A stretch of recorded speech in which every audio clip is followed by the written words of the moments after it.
pour la prison une question, un point d'interrogation. Pourquoi? waaw laaj la boo xam ne mu ngi jóge ci sortie bi nga xam ni kii di monsieur Guèye Seydou def na ko ak sunu bokk yële ca RFM. monsieur Guèye Seydou ñu ngi kaa nuyu ba baax kilifa boobu malheureusement qui répond pas à nos invitations ici à des médias malheureusement. Qui ça? monsieur Guèye Seydou. qui répond jamais à nos invitations monsieur Guèye vraiment bu dee yaa ngi ñuy dégg dañ la bëgg a recevoir fii Sen TV bon il communique ailleurs il veut pas communiquer ici loolu laaj la rek quoi vraiment on tient à vous comme ni ngeen ko daan defee si jamono avant 2012 vous étiez partout on tient à vous parce que sa kàddu neex nañu te aw sanu bopp nga aw àlla borom Ndakaaru fukki penc ak ñaar yi si nga bokk te xam nañ la si xarañ ak fulla ak fayda ak dëggu Asma. oui. dañoo am benn jafe-jafe docteur Niang. lu tax mu see wax ni Boubacar Niang dee see wax moo la borom suma. assistance. ci première ak deuxième vague bu dee première ak deuxième vague ni ñu ko waxee noonu la amee ci li ñu wax mais docteur bi da daan wax ñëpp di déglu te bari lu mu daan wax lu cohérent lu tax moment bii nii ci jamono bii kii di Seydou Guèye war a toog ci RFM expliquer ne d'ailleurs le président dina jël ay sanctions nangam justice pourquoi on parle de justice ci contexte bi pourquoi docteur Niang ñu war ko jël mu mel ni ku ñuy sacrifier teg ko de l'autre côté voilà il doit plus parler comme s'il était gênant lan moo lëndëm wax na mais li mu wax gëstu leen ko ana rapport information bi am na Madiambal Diagne wax na ko xanaa sanction yi du dal Madiambal Diagne question la nit ñaa ngi koy wax ci mbedd mi ñu ngi koy ruumandaat Abdoul Mbaye mi ngay wax dara yi ñuy jaay ak keneen pourquoi le docteur doit se taire pourquoi le docteur doit recevoir ay fisc soi-disant redressement fiscal parce que voilà comme pour daaneel ko pourquoi ñu war a dundee information officielle bi ñu nguur bi di jox yéen ñëpp ci ngeen war a tënku loolu dictature la pourquoi aujourd'hui on doit dire aux Sénégalais allez vous vacciner vaccin bi baax na ci yéen waaw loolu ngeen ñu wax waaw pourquoi on doit empêcher ou refuser quelqu'un qui dit man docteur vacciné wu ma ñenn ñi soi-disant naan non warut a wax ñenn ñi ci mbedd mi naan non way xam nga pour jàmm dëkk bi dafa warul parce que lan mooy jàmm dëkk bi gis nga yàlla sanu maam na daan wax ne 7e chaudière munafiqun yéen borom diine yi munafiqun 7e chaudière la ko suñu borom di yóbbu mooy fan keeba te dër ba xam nga loolu garaaw na te yéefar moo ko ëpp doole yéefar moo ko gën a neex mbugal yéefar a tane munafiqun ndax munafiqun day taxaw bàyyi asan yoru perem yor ciyam di jàpp julli ndekete moom la yàlla xam doy na gëmu sa yàlla parce que islam ko tax a xasma naam fi Sénégal toll ak fi àdduna bi toll li gën a nekk sécurité wax naa la ko sànq mooy information léegi nag information bu dëggoo alhamdulilah bu dëgguwul day lor askan day lor àdduna te àdduna bi depuis la nuit des temps dafa bëri fu ñuy waxee loo xam ne du dëgg ma jox la misaal histoire ñëw na tubaab ñëw bind histoire mais tubaab ba muy bind histoire daf ko bindee na mu ko arrangé moom bindeewu ko na mu amee ñaata yoon la tubaab ñëw fii xeex ak sunu ay maam ñu dóor leen dàq leen ñu daw am na foo xam ne duñ fa dugg lan moo tax tubaab négocier ak ñenn ñi xool ñeneen ñi ñu muy def nangam parce que dafa am fu ko te foofu ko ba muy bind histoire bindu ko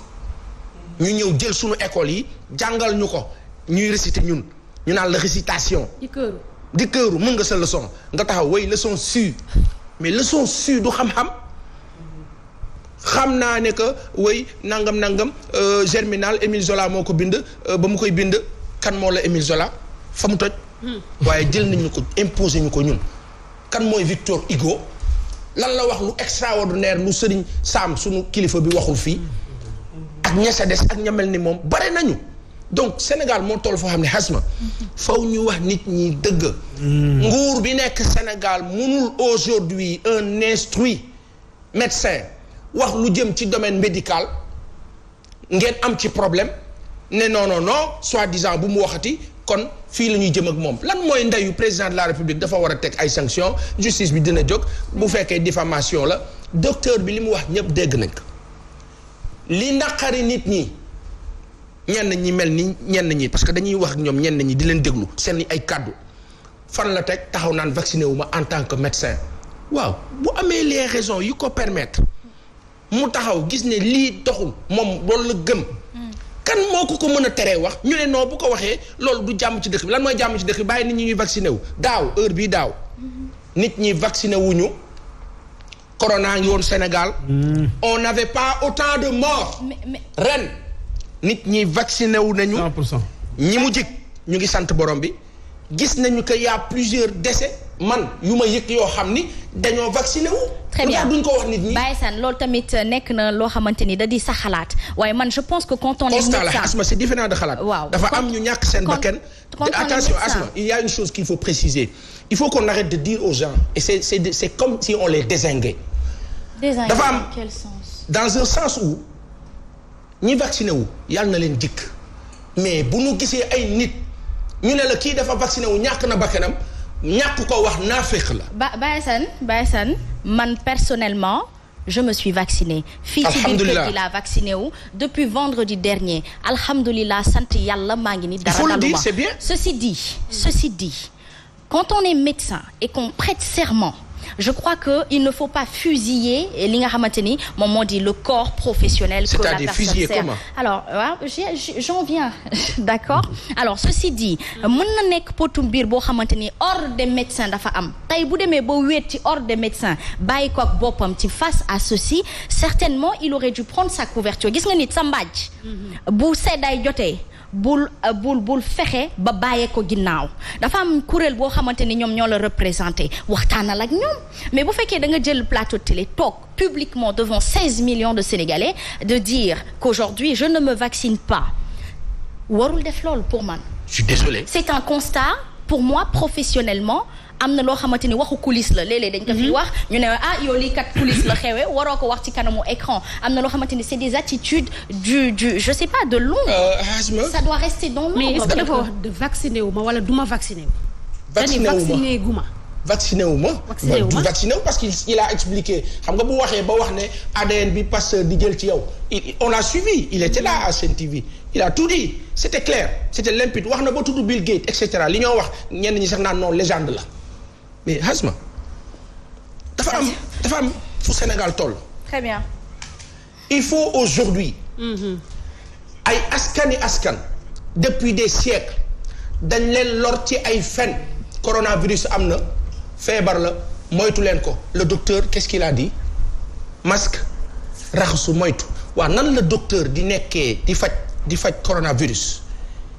hôpital wala clinique di recevoir ay malades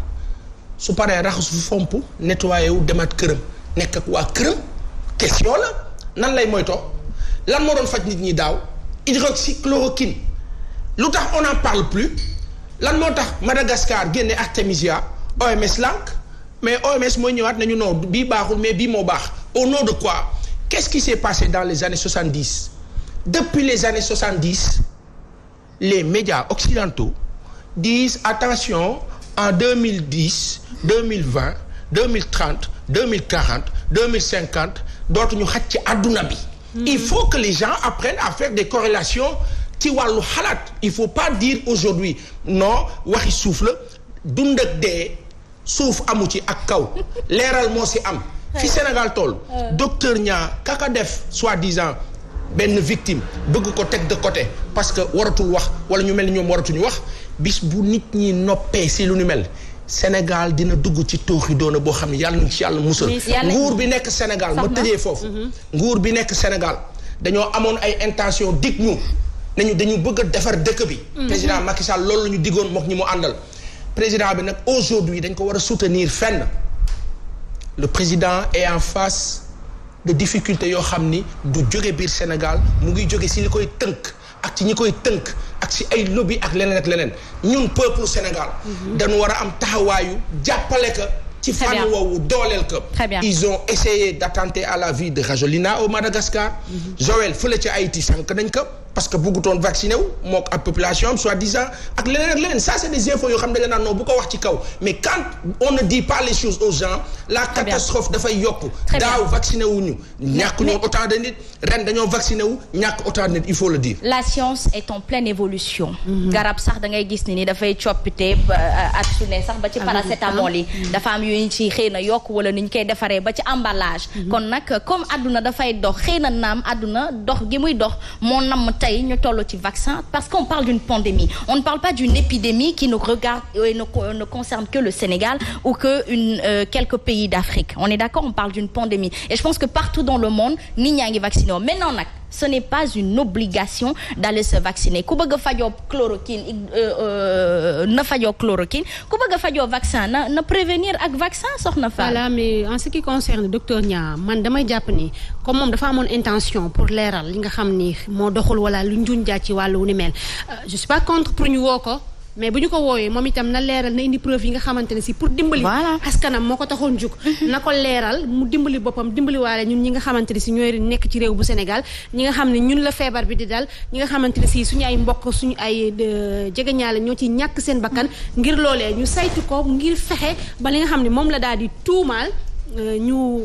rectifier ko ngir lu nu bel bañ cee amati ba pare tam ñuy def suivi bi ci li nga xamante ne si moom la ñuy wax chaque fois ci li am ci ay jafe-jafe information yi lu mu ci mënti doon rek dafay baax ñuy leeral askan wi fu mu toll fan la jóge ba fii su doon am xëy na jiixi jaaxa yi wala paasan li mu nekk di ko relater nii du ñu yegg si foofu justement dina ci dal ngir ñu am ci li nga xam ne moo xew ak fan la mbiri daal di toll mais day bëri luñ dul xam ci wàll wi moo tax toujours day jaxasoo ci suñuy bopp waaw léegi ma laaj benn question parce que waxtaan